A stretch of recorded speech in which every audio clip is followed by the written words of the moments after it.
नमस्कार, मी अमित कोळेकर. तरुण भारतच्या न्यूज बुलेटिनमध्ये आपल्या सर्वांचं स्वागत. आता पाहूयात आजच्या ठळक बातम्या. बेळगाव व चिक्कोडी दोन्ही मतदारसंघात काँग्रेसची लाट असून मृणाल आणि प्रियांका निवडून येतील असा विश्वास सार्वजनिक बांधकाम व बेळगाव जिल्हा पालकमंत्री सतीश जारकिहोळी यांनी व्यक्त केला. ती आज बेळगाव येथे पत्रकारांशी बोलत होते. लोकसभा निवडणुकीच्या अनुषंगाने झालेल्या आंतरिक समीक्षेत बेळगाव व चिक्कोडी दोन्ही मतदारसंघात काँग्रेसची लाट असल्याचे स्पष्ट झाले आहे, असे त्यांनी सांगितले. गेल्या 50 वर्षांपासून काँग्रेस नेतृत्वाच्या सरकारने अनेक विकास कामे केली आहेत. राज्यातील काँग्रेस सरकारने गॅरंटी योजना जारी केल्या असून जनतेत या संदर्भात जागृती निर्माण करण्यात येईल. मृणाल आणि प्रियांका दोघे आपल्या भविष्याची काळजी न करता आज लोकसभा निवडणूक लढवत आहेत. त्यांना खासदार होण्याची आवश्यकता नव्हती.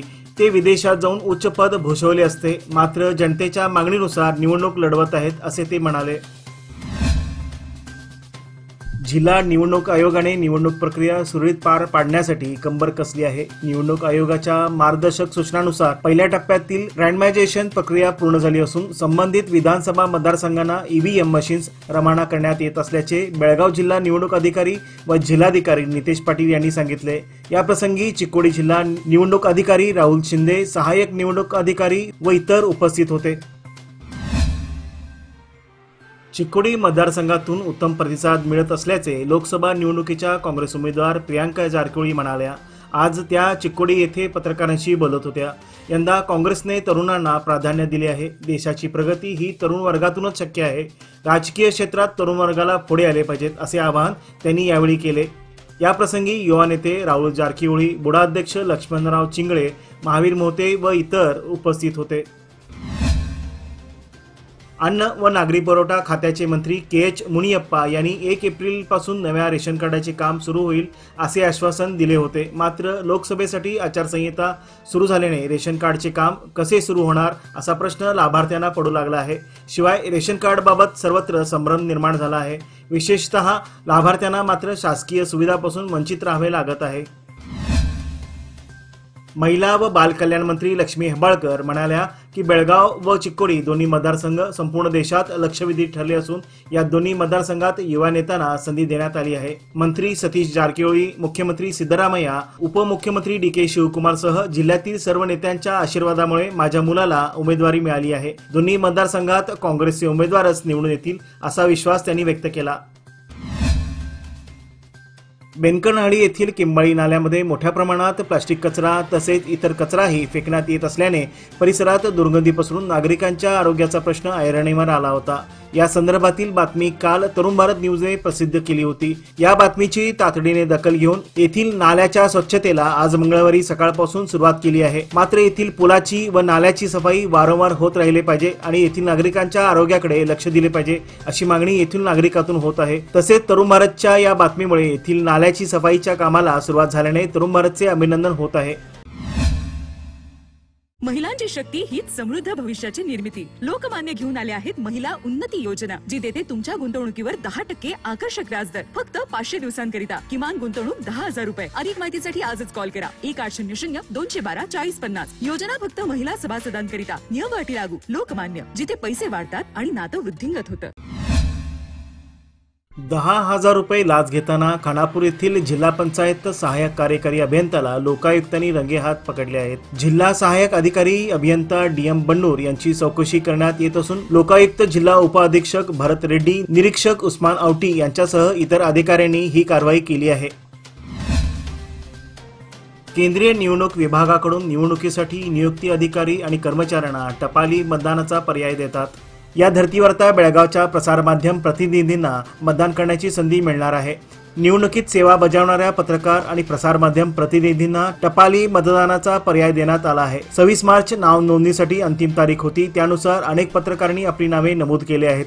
लोकसभा निवडणूक मतदाना दिवशी म्हणजेच 7 मे रोजी माध्यम प्रतिनिधी निवडणूक कर्तव्यात व्यस्त असतात. त्यामुळे निवडणूक आयोगाने निवडणूक माध्यम पाससाठी ज्यांची नावे आधीच नोंदविली आहेत त्यांना टपाली मतदानाचा पर्याय देण्यात आला आहे. कर्ले गावामध्ये आजही 100 वर्षाच्या परंपरेनुसार होळी साजरी करण्यात येते. जंगल परिसरातून लाकूड आणून होळीची उभारणी केली जाते. वार पाळून 5व्या दिवशी मोठ्या उत्साहात रंगपंचमी साजरी करण्यात येते. बेळगाव जिल्ह्यात सर्वात मोठी होळीची उभारणी कर्ले गावात होते असे म्हटले जाते.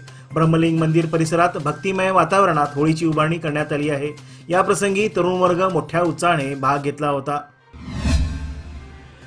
बेळगाव शहरातील काँग्रेस रोड टिळकवाडी येथील अरुण थिएटर समोर झालेल्या एका अपघातात मृत्युमुखी पडलेल्या वानरावर श्रीराम सेना हिंदुस्थानच्या कार्यकर्त्यांनी अंत्यविधी केले। या प्रसंगी नारू निलाचकर, अवधूत तुडवेकर, अक्षय किल्लेकर, राहुल किल्लेकर व स्थानिक सहभागी झाले होते। डोळ्यावर पट्टी बांधून लिहिण्या वाचण्याची विद्या, हो यावर विश्वास बसत नाही ना, पण हे सत्य आहे। बेळगाव अनगोळ रोड स्थित इंजिनियर्स कम्प्युटर अकॅडमी येथे एम.आय. गंगूर फाउंडेशन रिसर्च सेंटरतर्फे केवळ 11 दिवसात ही किमया साध्य करता येत आहे। 16 वर्षाखालील विद्यार्थ्यांना खास प्रशिक्षण देऊन ही विद्या प्राप्त करून देण्यात येणार आहे। आपल्या भारत देशात प्राचीन काळापासून ही विद्या अस्तित्वात होती। प्रदेशातील अनेक संशोधनांतर्गत ही विद्या आता सिद्ध होत आहे। या विद्येला गांधारी विद्या, आज्ञाचक्र जागृती तसेच इंग्लिशमध्ये mid brain activation, third activation तसेच पिनेल ग्लँड ॲक्टिव्हेशन अशा विविध नावाने संबोधले जाते। 11 दिवसाच्या या कोर्सद्वारे विद्यार्थ्यांमध्ये प्रचंड व अद्वितीय शक्ती प्राप्त होते। गुरुवार दिनांक 28 मार्च पासून या प्रशिक्षणाला सुरुवात होणार आहे। अधिक माहितीसाठी 9845290825 8496976263 अथवा 7760528483 या नंबरशी संपर्क साधावा असे आयोजक कळवितात।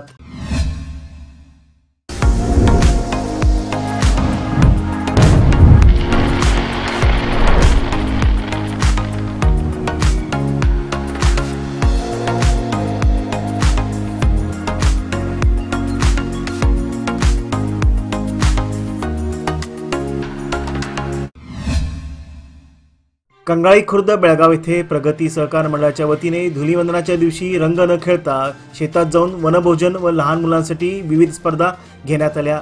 तसेच 10वी पासून पदवीपर्यंत उत्तम गुण मिळवलेल्या सभासदांच्या विद्यार्थ्यांना मंडळाकडून बक्षीस देऊन गौरविण्यात आले।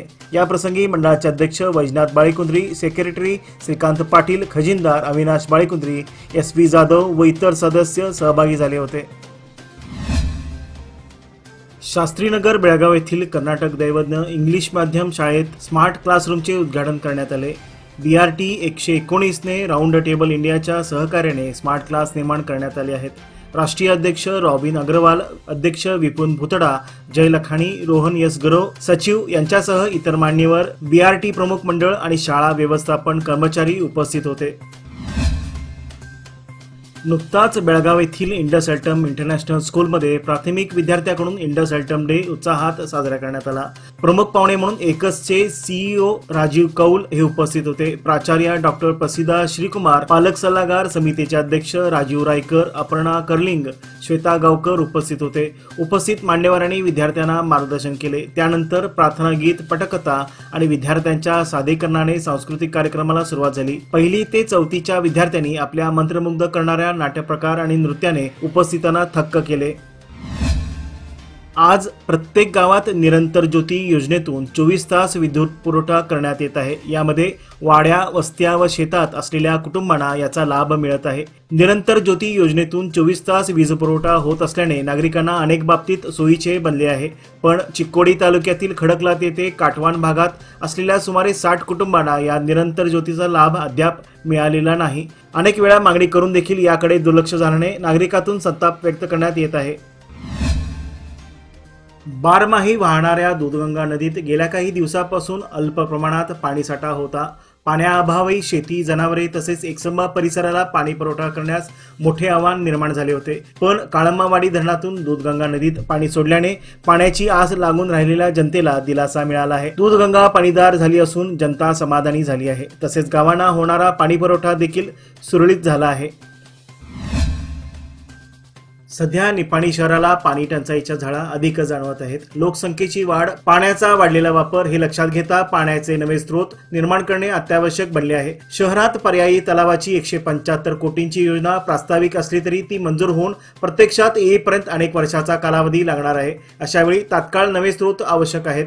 येथील शहराच्या मध्यवर्ती भागात असलेल्या दत्त खुले नाट्यगृह आवारातील तळ्याच्या पुनरुज्जीवनासाठी 8 वर्षापूर्वी नगरपालिकेने तरतूद करून त्यातील गाळही काढला। त्यानंतर पाणी शुद्धीकरण रखडल्याने हे तळे भयान असे बनले आहे। या तळ्याला जिवंत पाण्याचे झरे असल्याने येथे शुद्धीकरणातून किमान 8 ते 10 प्रभागातील पाण्याचा प्रश्न मिटू शकतो। मात्र आजही पालिका प्रशासनाला हे जमलेले नाही। याचबरोबर आजचे बातमीपत्र येथेच संपले। अधिक माहिती आणि ताज्या घडामोडी करता पाहत रहा तरुण भारत न्यूज चॅनल। तसेच आमच्या चॅनलला लाईक, शेअर आणि सबस्क्राईब करायला विसरू नका आणि विश्वासार्ह बातम्यांसाठी दररोज वाचा दैनिक तरुण भारत। धन्यवाद।